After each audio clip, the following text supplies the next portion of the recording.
Hi, my name is Colin McKerracher, and I, along with my two teammates, Seyon Elnakumaran and Andy Lebowitz, built Warm-Up. We noticed that a big problem for college athletes is most big schools in this country is that they have extremely hectic schedules. They have to find time to manage practices, games, and schoolwork while facing the same stress and anxieties that come from being a new college student. With all this on their plate, it can be hard to find time to cultivate meaningful relationships. And there are many accounts from former college athletes that their 3 to 4 years in university flew by without them getting the ability to take advantage of their time here. To address this, we created Warm-Up, a dating app designed for D1 college students. Our app allows athletes to get online with each other to connect and create relationships, romantic or otherwise. For students that desire a partner who shares the same sporting experiences and can relate to their lifestyles, this app is perfect. Now I'd like to move on to a demo of our app's features.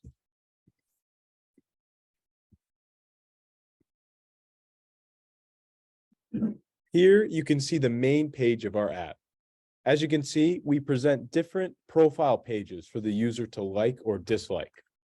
This first profile picture, Jessica, gives you the option to view all of her pictures. So for each profile, we've displayed 2 photos, this and that. And then once you reach the second picture, you are no longer able to continue seeing more pictures, and you're presented with the opportunity to either like the person or move on to the next person. So if I hit next here, we'll move on from Jessica and move on to the next profile, Sophia. And with Sophia, we have the same features of being able to see their 2 uploaded photos. So Sophia has this very nice mountainous picture.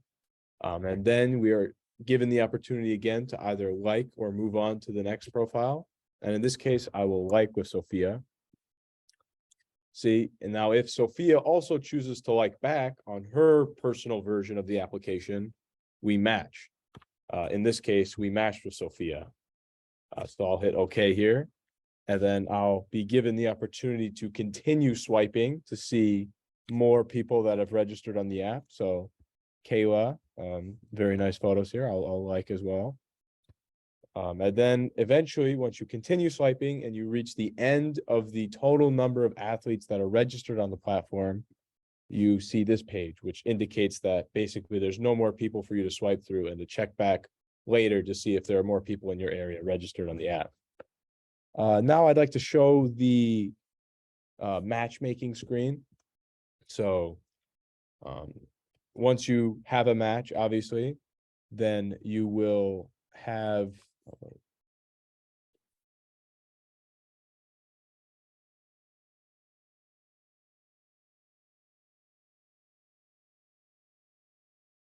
So here you can see the matches page where all of the current logged in profiles matches are displayed. Here we have Sophia, who we just matched with, and we also have 2 other ones.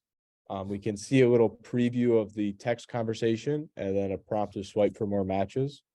And then if you were to click on one of these profiles to expand into the chat, we would be able to see the chat screen where you're able to communicate with your match. You can talk about, what you guys relate with, and you can send photos to each other as well.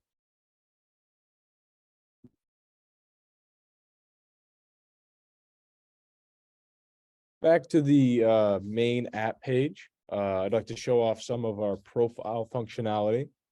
So if I click to view my profile, you can see we're currently logged in as Cade McNamara. Your profile displays your interests, which are also shown to potential matches.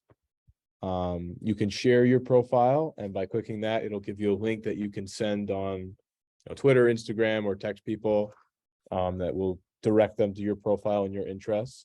And then you can also edit your profile here. And by editing your profile, you can see that you can change your pictures, you can change your profile picture, and you can switch your preferences, which allow you to change basically what kind of people you're getting in your feed, and also the range that you're searching out. We give the ability to search for specific universities or universities that are not specific to where you go to school. So if you just want people that are in your current university, just at University of Michigan in our example, then you could get that. Or you could also get people from across the state, across the country, whatever your personal preferences are.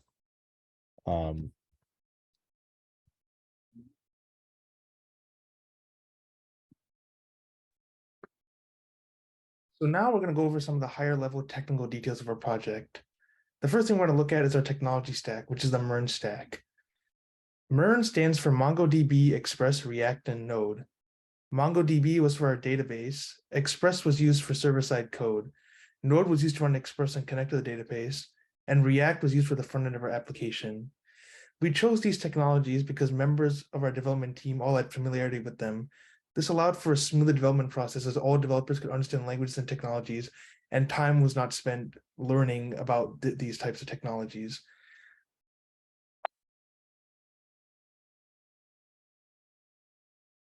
One of the major problems we ran into was our swiping feature. We originally wanted to implement a swiping feature for liking instead of our buttons. This became problematic when we would sometimes swipe and it would not be recognized. We kept on testing and trying to implement new things to fix this bug, but we ended up going with the buttons instead. This is because it was more important for us to have a consistent user experience than to implement the feature of swiping. If customers or other users of the application were to swipe and not be able to properly use it, it would provide more of an annoyance than if we just had a button for liking profile pictures instead. Another problem we had was our database. We had a poorly designed schema and we ran into a lot of issues with that. One of the things we tested was profiles with the same name, and we would use the names as a unique identifier a lot of the time, but people could have the same names. So we might end up like retrieving too many profiles or not the right profile.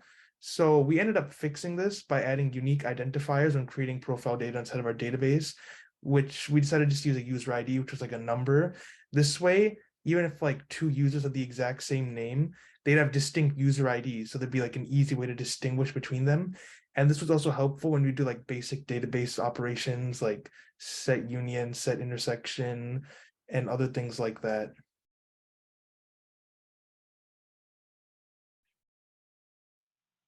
Now I'd like to demonstrate a user experience of the app under our primary persona, which is an athlete that goes to the University of Michigan who has a busy schedule. As you can see, we're logged in now and we can see the feed. So if the person were to hit next and they would pass on Jessica, they would see Sophia. And then if they liked Sophia, they could hit like and receive a match.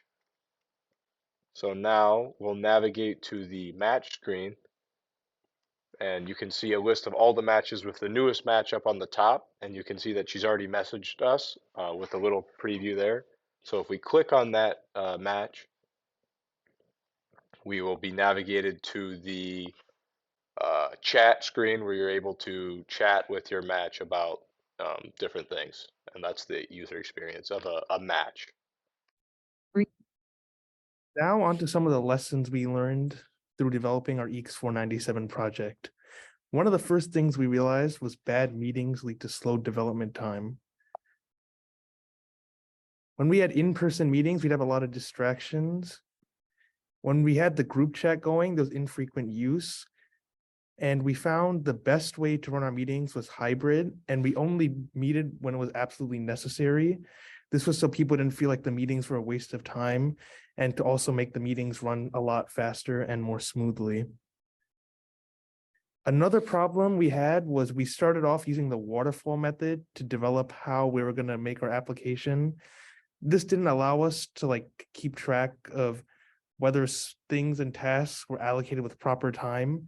And this would like compound into bigger and bigger problems as things that were allocated to take like 1 week were taking multiple weeks. Had we used the agile software development cycle, we could have correctly estimated our dev time more accurately. And we could have also prevented these issues, as we could have realized that certain features may need to be scrapped in order to meet the requirements before the deadline.